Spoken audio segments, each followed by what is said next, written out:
आज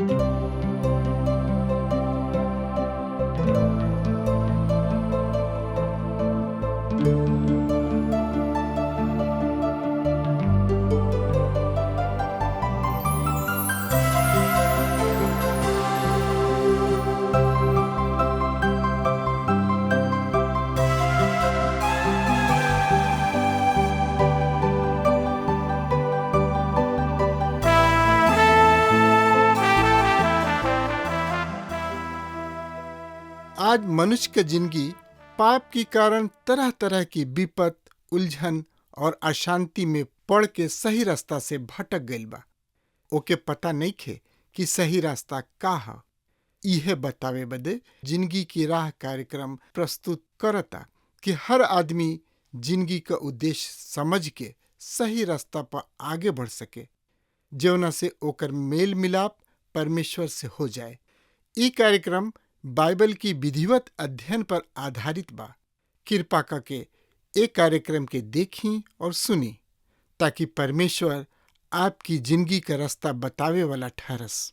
दया करी प्रभु रउआ, दया करे ना हो, दया करे ना। भक्त करेलन को हरिया, दया करे ना। भक्त करेलन को हरिया, दया करे ना। दया करी प्रभु रउआ, दया करे ना हो, दया करे ना। दया करी प्रभु रउआ, दया करे ना हो, दया करे ना। भक्त करेलन को हरिया, दया करे ना। भक्त करेलन को हरिया, दया करे ना।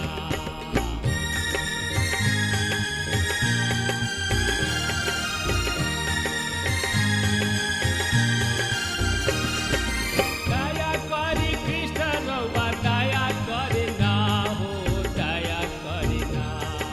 दया करी कृष्ण रउआ, दया करे ना हो, दया करे ना। पापी करेलन बिनतिया, दया करे ना। पापी करेलन बिनतिया, दया करे ना।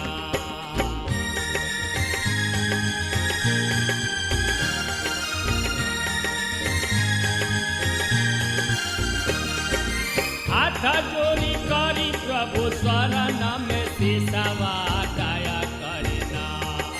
हाथ जोड़ी करी प्रभु चरण में सिसवा, दया करे ना। सेवक मांगेलन बरतनवा, दया करे ना। सेवक मांगेलन बरतनवा, दया करे ना। दया करे ना प्रभु, दया करे ना जी, दया करे ना। दया करी प्रभु रउआ, दया करे ना हो, दया करे ना। भक्त करेलन को हरिया, दया करे ना। सेवक करेलन को हरिया, दया करे ना। सेवक करेलन को हरिया, दया करे ना। आई हमरा साथ अपन पवित्र शास्त्र बाइबल से देखी मिका नबी की किताब जौन की पुराना नियम में बा और ओह छोट सब नबी में से एगो नबी हवे। मिका के किताब ओकर 4 अध्याय के 7 से 13 पद के रुआ हमरा साथ देखी। एह पद में एह तरी से लिखल बा, हम लंगड़ा सब के बचल भाग और खदेरन के एगो पराक्रमी जाति बनाई और सियोन पहाड़ पर से यहोवा पर ओ पर अब से लेके सनातन काल तक राज करत रही। हे झून के प्राण और हे सियोन के पूर्वी के पहाड़, तोहार पुराना राज अर्थात यरूशलेम के पुत्री के राज फिर आई। हाँ, तोहरे के ही मिली। अब तू काहे चिल्लाताड़ू? का तोहरा में कोनो राजा ना रहल? का तोहार सलाहकार मिट गइल? कि तोहरा जचा के ऐसन पीड़ा उठ रहल बा? हे सियोन के बेटी, जचा के समान ऐठ। हाँ, प्रसव पीड़ा छुटकारा, काहे कि अब तू नगर के छोड़ के बहरी मैदान में रहबू, वरन बेबीलोन के चल जेबू। वहाँ तू बचावल जेबू। वहाँ यहोवा परमेश्वर शत्रु सब के हाथ से छोड़ई हैं और अनेक जाति सब तोहरा विरुद्ध जमा होके कहले कि सियोन भ्रष्ट कइल जाओ और हमार आँखी एकरा के देखी, पर ऊ यहोवा परमेश्वर के विचार सबके नैखन जानत और ना उनकर उद्देश्य के समझताड़े। ऊ त ओहनी लोग के ऐसन बटोर ले बाड़े जैसे खरिहान में फूले। हे सियोन के पुत्री, उठ दावनी कर, काहे कि हम तोहरा सिंह के लोहा बनाइब और तोहरा सिर के कांसा बनाइब कि तू अनेक जाति सबके पीस डाल और ओकर अधर्म के कमाई यह परमेश्वर के और ओकर धन संपत्ति सब पृथ्वी के प्रभु के खातिर अर्पित करे। हाँ श्रोता मित्र भाई बहन, 7वां पद में हमने के यहाँ पढ़ रहल बनी जा, हम लंगड़ा सबके बचल भाग और खदेरन सबके एगो पराक्रमी जाति बनाई। 6वां पद में यहाँ पर प्रभु सियोन के खातिर प्रतिज्ञा दिहले और ई ओही प्रतिज्ञा के अंश है। 6वां पद में प्रभु जी कहतने, यह परमेश्वर के ई बाणी है कि ओह दिन हम लंगड़ा सबके खदेरल करब और भगावल गोली सबके अर्थात ओहनी लोग के हम दुख दिले बानी बटोर के ले आईब। ई भगावल गोल के ह? ई लंगड़ा के ह?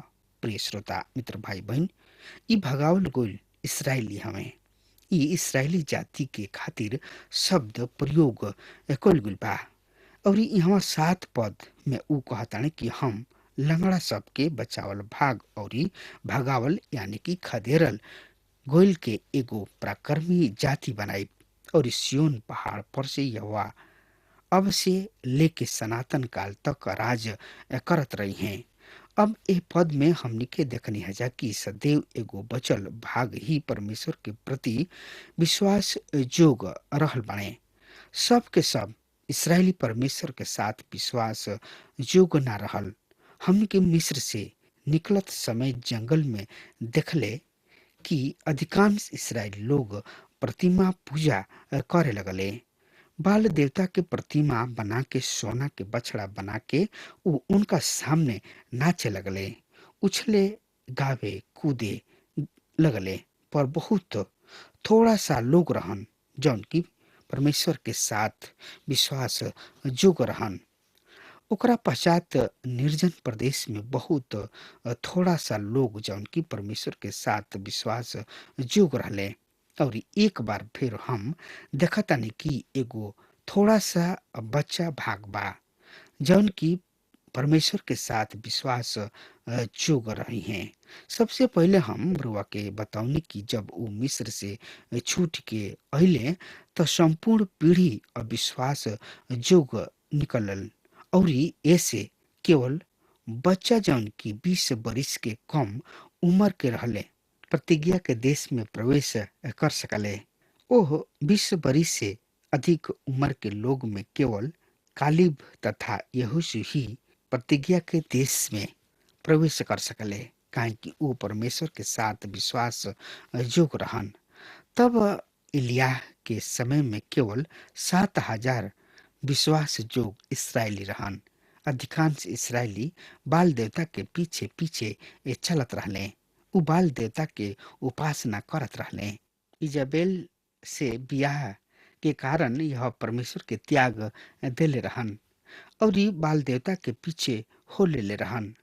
तब मसीह यीशु के क्रूसारोहण के समय भी कुछ ही लोग विश्वास जोग रहले, अधिकांश उन्हें ठुकरा दिले। बहुत थोड़ा लोग क्रूसारोहण के समय ओ कलवरी के पहाड़ी पर एकत्रित रहले। मित्र, आज भी हम देख रहल बानी कि कलिसिया में केवल एगो बचल भाग बा जौन की मसीह के साक्षी दे रहल बा। अनेक लोग बाणे जौन की कलिसिया के नाना प्रकार के सेवा सब तक कर रहल बाणे, बड़ा ही कर्मठ कर्तव्य निष्ठा सेवा में बाणे, तब पर भी ऊ सच्चा विश्वासी निकन।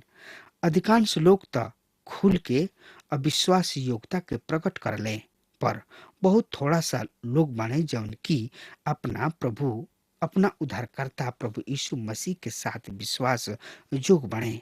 उहे सच्चा विश्वासी हमें अन्य लोग जौन की बड़ा ही कर्मठ व कर्तव्य निष्ठा दिखाई दे रहल बने, पर ऊ सही में सच्चा विश्वासी न हमें।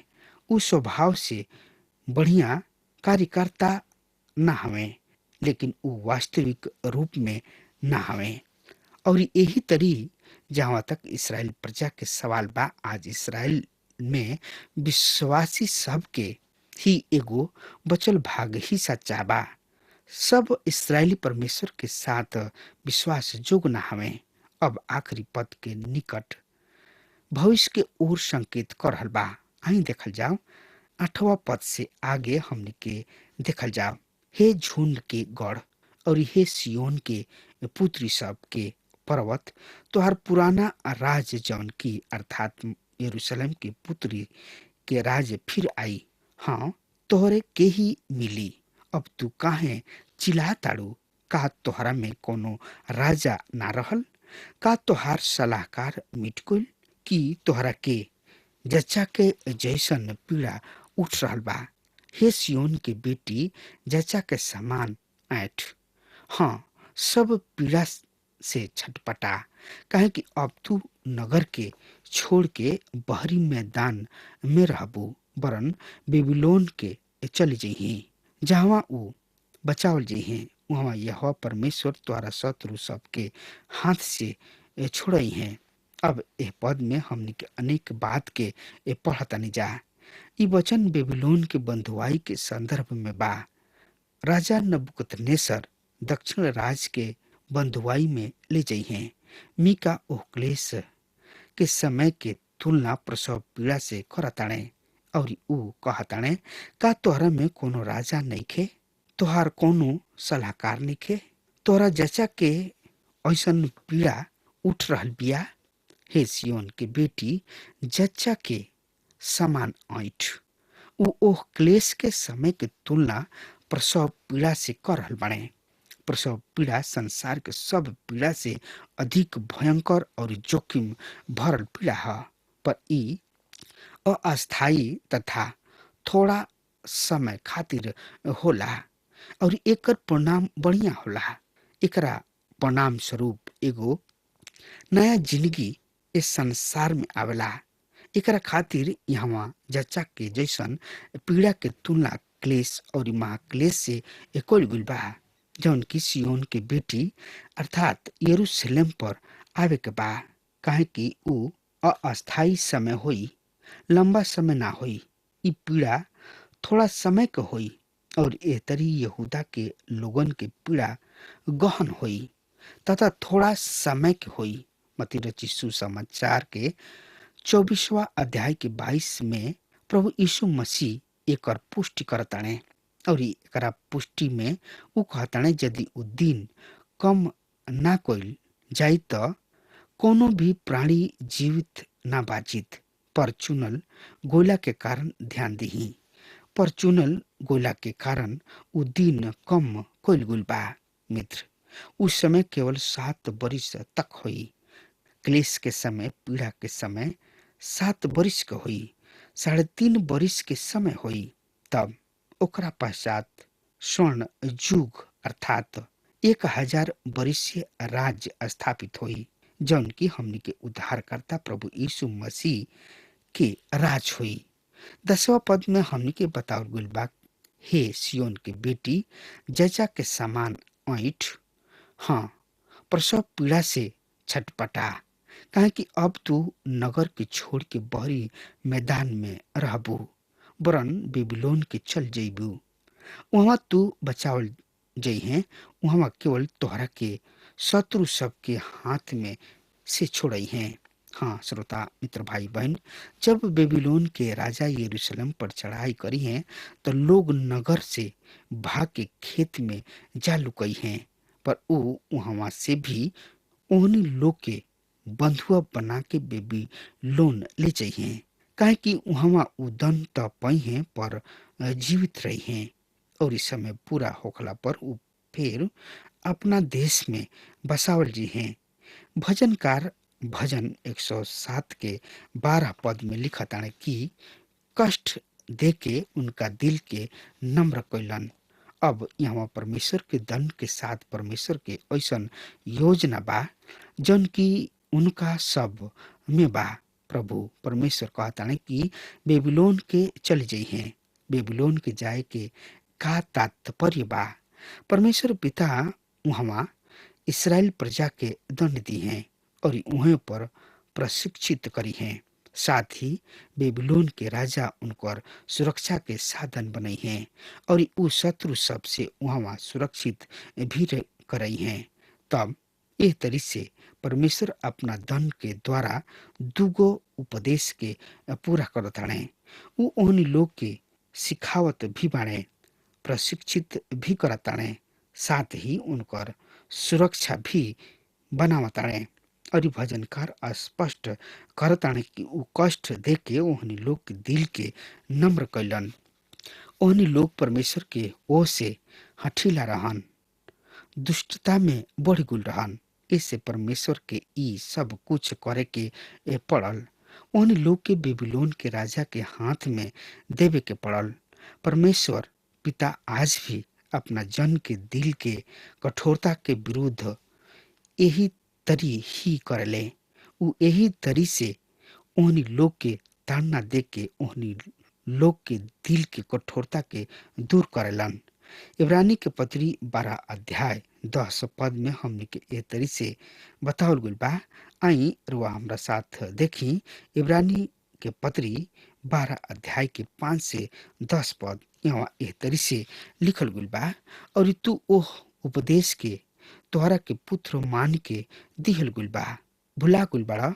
हे हमार बेटा, प्रभु के ताड़ना के हल्का मत समझा, और जब उ तोहरा के छिड़क के तो हताश मत होखा। काहे कि प्रभु जकरा से प्रेम करलन उ ओकर ताड़ना भी करलन, और जकरा के बेटा बना ले उ ओकरा के कोड़ा भी लगावलन। तोहनी लोग दुख के ताड़ना समझ के सहिला, काहे कि परमेश्वर तोहनी लोग के पुत्र जान के तोहनी लोग के साथ व्यवहार करलन। उ कौन सा पुत्र हमें जौना के ताड़ना उनका पिता ना करलन, और यदि उ ताड़ना जौन की सब कर होला तोहर ना भइल तो तू पुत्र ना हवा, पर बेविचार के संतान ठहरे। त उह कि जब शारीरिक पिता भी हमनी के ताड़ना करत रहन तो हमनी के उनकर आदर कनी, तब काहे ना आत्मा सब के पिता के औरी भी अधिक अधीन रह, जौना से कि हम जीवित रह जाए। काहे कि उ थोड़ा समय के खातिर जैसन भी उन्हें उत्तम जान पड़ल हमनी के ताड़ना कोलन, पर उ हमनी के भला करे खातिर ताड़ना कोलन और करेलन भी, कि हमनी के उनका पवित्रता में सहभागी हो जाई जा। ये ताड़ना के मुख्य कारण 10वां पद के आखिरी पंक्ति में बा। उ हमनी के भला काम के खातिर ताड़ना करलन कि हमनी के उनकर पवित्रता में सहभागी हो जाई जा। हाँ श्रोता मित्र भाई बहन, इतिहास बतावेला कि परमेश्वर ओहनी लोग के खुसरू राजा बेबीलोन के राजा के हाथ से छोड़े हैं, और यही तरी ही कोइल गुल। इतिहास के दूसरा किताब ओकर 36वां अध्याय के 22 और 23 पद में हमनी के ए विषय में बतावल गइल बा। और फारस के राजा खुसरू के राज के पहला विषय में यहोवा फारस के राजा खुसरू के मन के उभरले कि यहोवा परमेश्वर के जवन वचन इर्मिया के मुंह से निकल रहे वो पूरा होके। अतः वो अपना समस्त राज्य में यह तरी घोषणा करवले और ओकरा के लिखवले भी कि फारस के राजा खुसरू यह तरी कहताणे, सड़क के परमेश्वर यहोवा पृथ्वी के समस्त राज्य तोहरा के देले बानी, और उ तोहरा के नियुक्त कैले बाणे कि हम यहूदा के माँ यरूशलेम में उनका खातिर एगो हमन बनवाइब। उनकर सब प्रजा में से जे केहू तोहरा बीच होई उनकर परमेश्वर यहोवा उनका साथ रही हैं और ऊ उहवा चल जाओ। तो एह तरी से परमेश्वर पिता अपना वचन के अनुसार उन्हें दंडित भी कैलन और 70 बरिस के पश्चात ओकरा के फिर उनका देश में वापस पहुंचा दिहल गइल। अब हम देखतानी हमनी के विषय हुई नबी द्वारा दूर भविष्य के ओर संकेत, पहल का और दूसर का। तो आई चौथा अध्याय के 11 से 13 पद के हमरा साथ देखी। मिका 4 अध्याय 11 से 13 पद में हमनी के दूर भविष्य के ओर संकेत देखतानी और अनेक जाति सब तोहरा विरुद्ध जमा होके कहले कि सियोन भ्रष्ट कल जाई और हमार आंख तोहरा के देखे, पर ऊ यहोवा परमेश्वर के विचार सब के ना जानेलन और ना उनकर उद्देश्य के समझलन। ऊ तो उन्हें ऐसन बटोर लिहले जैसे कि खरिहान में पुले। यहाँ पर महाक्लेश युग के ओर संकेत बा, विशेष रूप से अरम गिन के ओर से ई युद्ध ना मगर विश्वव्यापी महायुद्ध हुई।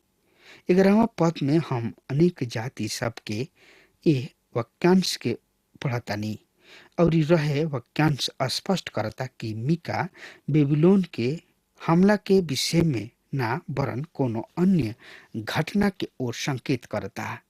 यरूशलेम के विरुद्ध ई नबूवत अन्य नबी सब के द्वारा भी एकल गुल बा, जना में योल नबी की किताब के 3 अध्याय में, जकरिया नबी की किताब 12 अध्याय में तथा 13 अध्याय में और यहेजकेल नबी की किताब 38 और 39 अध्याय में हमने के यह नबूवत सब के विषय में पढ़ सकतानी जा। ई विशेष उल्लेखनीय अध्याय है। ऊ आर्मगिदोन के महायुद्ध के संदर्भ में लिखल गुल बा, जौन की महाक्लेश युद्ध के समय हुई, पर ऊ यहोवा के विचार सब के ना जानत रहन और ना उनका उपदेश के समझत रहन। ऊ तो उन्हें ऐसन बटोर ले बने जिससे कि खरिहान में पुले। हाँ प्रिय श्रोता मित्र भाई बहन, अब हमार समय यही खत्म हो रहा बा। तब तक खातिर रुआ हमारा के आज्ञा दी। परमेश्वर रुआ के बहुत ही आशीष दे। आमीन। हमके विश्वास बा कि ई कार्यक्रम आप सब खातिर फायदेमंद सिद्ध भइल हुई। अगर आप सबके लगे बाइबल से चाहे आपकी निजी जिंदगी से कोनो सवाल होके चाहे कोनो समस्या खातिर प्रार्थना करावे चाहतनी तो हमारी फोन नंबर पर जरूर संपर्क करें और आज का दिन आप खातिर